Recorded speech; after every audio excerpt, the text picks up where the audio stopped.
Welcome back everyone to episode 19 I think. As promised, we're in the sewers. We're about to face off against the sewer Rat King boss. Now just off camera there, brewed up a few health potions for my guys, just to make sure we don't get smoked in the next fight. I also need to convert some of these crystal flowers into permanent stat potions, so I'll just do that now. I think this one is the strength potion, the red one. So I think even though Nico doesn't scale with strength, I think one or two of these will be good for him to increase his carrying capacity, so that he can wear a bit more heavy armour later on. So I'll give one of those to him to make his capacity go up by 3. Then I think we'll make another one for Galden, as he is our strength-based fighter.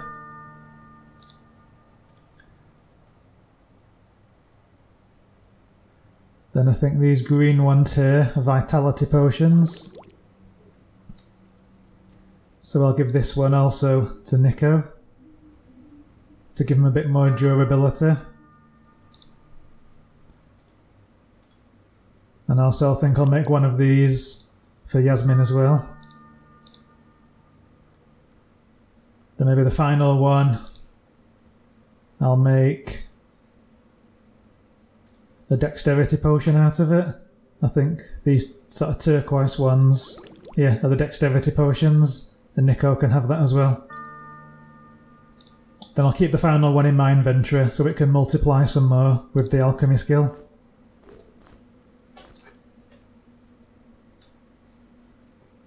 So this next boss is actually quite hard. I'll just rest to recover that bit. So we have a note here saying enter at your own risk. So what we need to do here is kind of go in and fight really quickly and do as much damage to the smaller rats as possible and try not to get cornered. I think that's the gist of it. I think at the start I'll use a charge from this herb. I've still got 4 charges left. Just a bit of free damage. And also Jasmin can cast that spell if she needs to trap the boss and give me a bit of more sort of time to escape. But yeah, we'll see how it goes.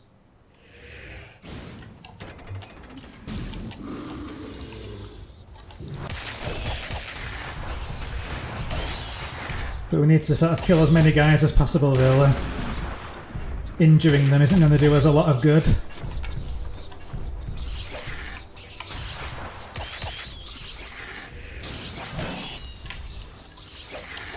Whoops.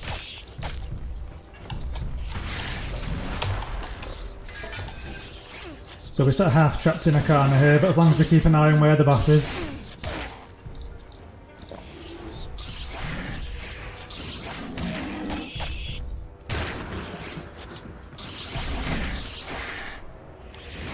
Could end up. So we've got the boss to our side here, which isn't good. So we'll try and freeze him. And now blast our way out forward. Like that.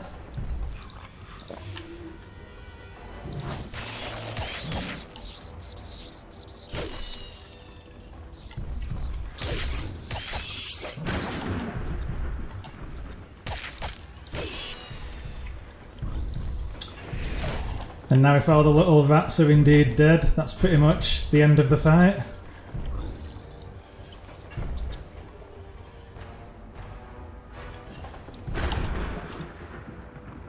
I'll drink a mana potion here just to give me an extra special attack with Galden.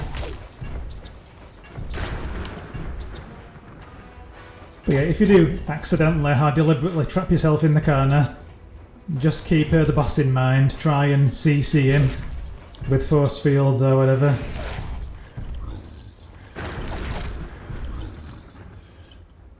And you should be good to go really on this fight.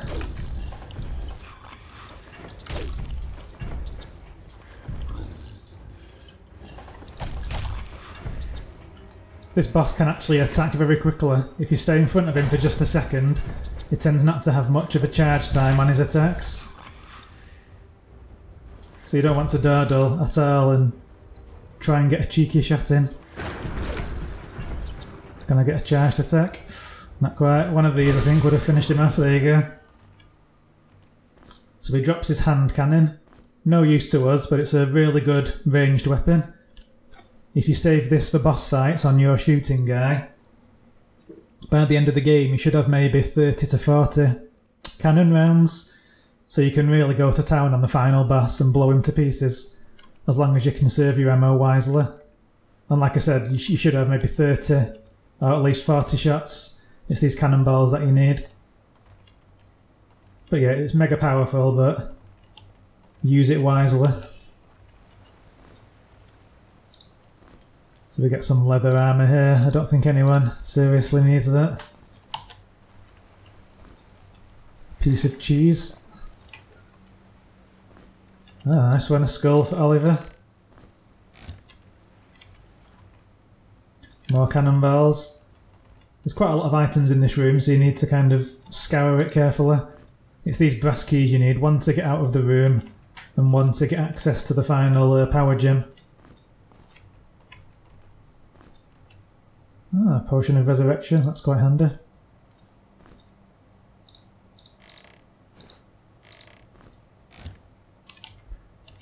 Yeah, the cheese is nice if you have a ratling on your team, as that's the food they like to eat, and you get some sort of free stat upgrades if you eat enough of it. So another vitality potion. Yeah, I'll give that to Galden this time.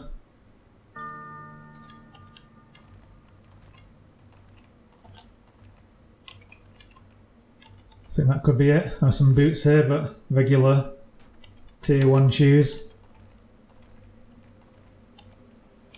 So I think we can get out of here now. Right, we'll go give Jasmin her level up first. So I think I've got the scroll here for lightning bolt, and given she's already got 2 points in air magic, I may as well put another point in to try and get to 4. I'm at level 12 now, so I've got at least 2 more level ups before the end of the game. So I'm definitely going to get to it. So I think it's worthwhile doing that now.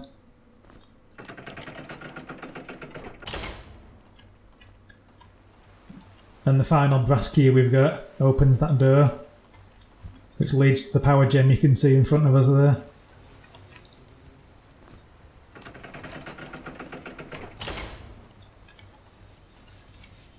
It is possible to die in the next area if you don't have fast enough mouse clicking skills. So I'll have a chance to put mine to the test in a second. Hopefully I won't embarrass myself.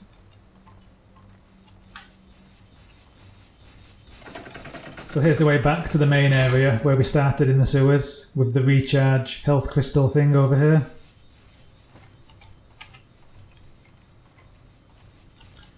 And there's another pit of spikes, which is the next puzzle we've got to solve.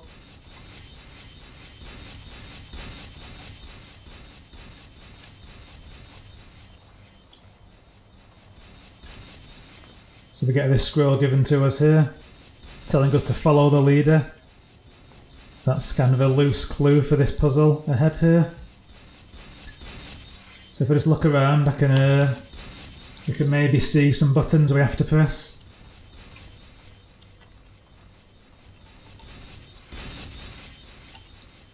Yes, you can see a button down there, just to the bottom left. There's another one over there. And I think there's 5 in total. Yeah, 1 on that wall. And the follow the leader clue means you have to follow the actual spikes around. So as long as you're following the spikes, and they're not following you, there shouldn't really be any danger of getting caught. So the order I do them in, this is the first one, the second one's here, then I think the third one's here, the fourth one's here, the fifth one's here, and once you press the fifth one, the door will open, so you can quickly, after the fifth one, climb up the ladder and escape. So So we'll try and do that now, wait for the spikes and follow them. So straight ahead here. 3, 4, 5, and out. And there we go, the door's opened. There's a lot of these annoying flying creatures in here. So it can be difficult to hit them. But if you can hit them with like a freeze spell, it can be handy to pull them towards you rather than risking. But once you actually hit them, they die in like virtually like no damage at all. You've just got to actually have enough accuracy to hit the guys. So we've got to try and aggro them here, and here we go.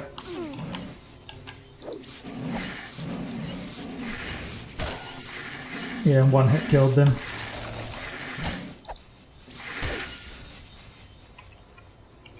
Lost ones.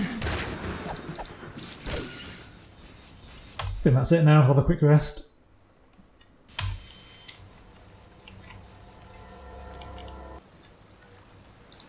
So I think that's the 13th power gem that we've found. So there's 7 more to go. There are some goodies in the water here, but we'll just stay on land for a second.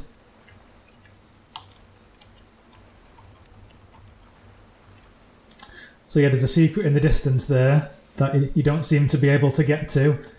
But in that pit of spikes we've just been in, there's a secret button. It's on this wall here, and then when you press it, you get like a door opening over here. But I didn't want to press the button before I showed you the room first, as you're meant to kind of see this and then wonder how to get to it. Then you quickly realise that the room in front of you here is kind of parallel to this puzzle room. So let's see if it's a mimic here. Nope. And a burrow rat shank. I'll if I can eat that.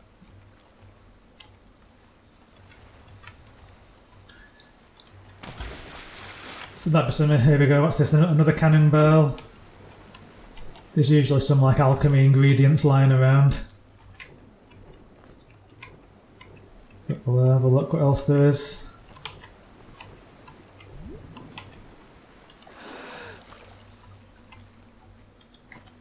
Then I believe this door we found in the corner here, there's a secret button I think over here to open it. We'll just try and...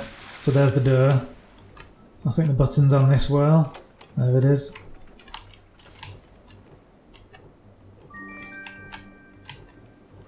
So we'll see what we've won.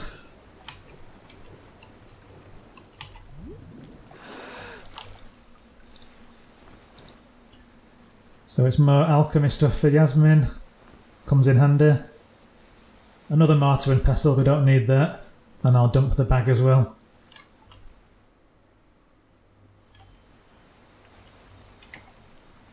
Alright, so there's a ladder over here. So I think I'll just jump in this direction to have a look for a final... There's certainly no like real proper items underwater.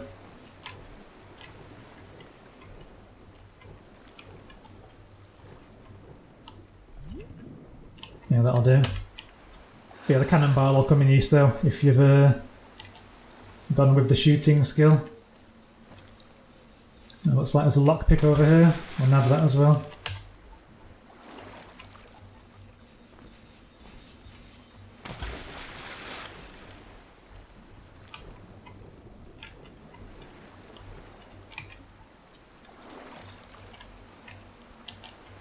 So now we'll go back into the pit of spikes to unlock the secret area that we just spotted. Now I believe the button is just visible on this wall down here.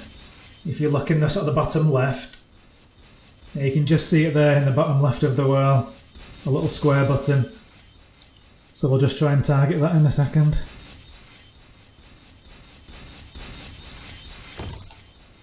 Yoink. And the door is opening in the distance there.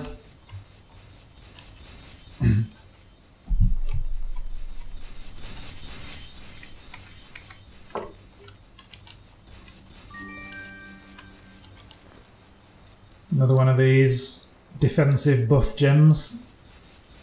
I'm not sure I really used these in my first playthroughs, so maybe I'll try and remember to sneak in a usage. So the Archmage's hat. So it's protection, willpower, and resist all plus 10. So I think endgame, Galden might be wearing this for the bonus energy you get from willpower, but maybe Jasmin could wear it as well.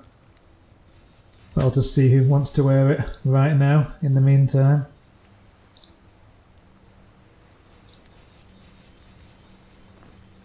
Yeah, I'll keep hold of the rogue hood, but I think Jasmin can wear this for now. So it's another piece of the Archmage set. I've got 2 pieces for now.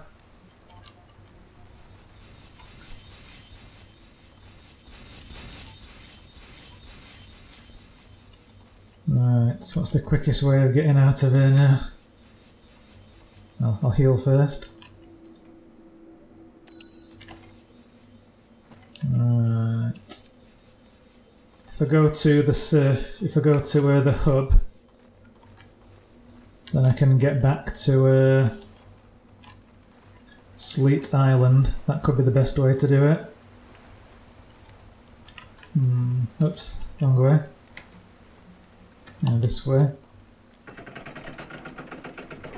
Yeah, on the Isle of Stormreach there is like an invasion event that occurs when you kill the rat boss. So I'm not sure if we're going to trigger it right now. Yeah, I don't think it started yet, but the rat boss that we just killed, he actually has like a brother or a cousin, something like that. And the Island Master sends him a note telling him that we've just killed his brother. So another guy turns up his brother here with a ton of rats. And it's kind of an invasion that you're not supposed to expect. So I don't want to trigger that just yet.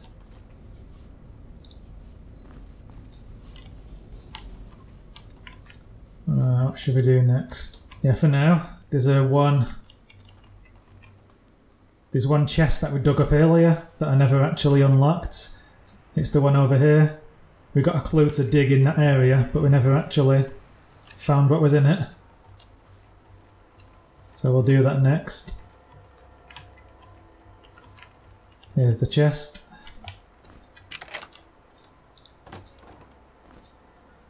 So it's the reed sabatons, which aren't much use to be honest. I'll show you the stats though. So we get some protection and evasion, and it's a light armour item, so yeah. I'm not sure it's really worth wearing that at any part in the game as long as you've farmed up other items reasonably well. I thought I heard something moving around just then. Is there any creatures around here? Can't hear anything. So will I delete the locked symbol off the map now? So there's one more thing we need to do on Sleet Island. Earlier we encountered a couple of those stone philosophers giving us clues about the right eye and the left eye, showing us where the meteor fell. So it turns out if you kind of extrapolate a line to the right here of the left eye, and you do the same from the right eye upwards, the lines intersect on a Sleet Island. It might be this square here, but yeah, I'll have a quick look. If not, we'll start the next episode from somewhere around there and I'll show you exactly where it is. As long as you've got a steady hand, you should be able to draw a line between the two to work out where it is. I've also got to decide now which dungeon to do next.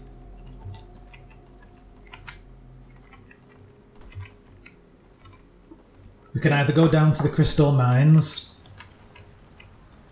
which gives us access to a couple of nice pieces of armour. I think it could be this square where we're told to dig. I'll just check. Yep, so here it is. So it's on this square, diagonally up left from this rock. And we found an item called the meteorite, which in itself looks like a load of rubbish. What can we do with it? Well, it turns out once we go into the crystal mines, so through here, via the path of the snail, at the very lowest level of the mines, there'll be a shrine called the Shrine of the Fallen Stars, I think it's called. And you plonk this meteorite on the shrine, and it transforms into probably the best two-handed heavy weapon in the game. So it's a kind of weapon that Oliver would like. To use its special attack, I think you need 1 point in crit and 1 point in fire, which Oliver won't have. And I don't really fancy putting a point in fire for Galden, so I'd rather give the item to Oliver, so that I don't, because he doesn't use a special attack anyway, so we can just use it as a standard auto attack. Then the next best item I can find, I can give it to Galden. So right now, we could go to the bottom of the mines, but I'm not sure I want to go there first. I'm tempted to actually go into the Pyramid of Umas next, which is the place through here, once we work out how to open this door, which I know how to do. I think in here, there's the 2 best dexterity weapons in the game, because you know with Nico here, this is the Backbiter. We actually got this in the very first episode of the game. So it's lasted us quite a while, it's well worth the gold key we spent on it, but it is getting a bit low damage now, and I'm aware there are 2 pretty good dex items through this door. So I think I might go through here next to upgrade Nico. And then we've got the cemetery levels are the crystal mine levels to do next. So yeah, I'm not too sure which one I'm going to do yet, but I think it could be this one. So if you stay tuned for the next episode, I'll let you know. I think we'll call it a day here, and I'll just prepare and decide which one I want to do next. Thanks for watching, guys. I'll see you next time.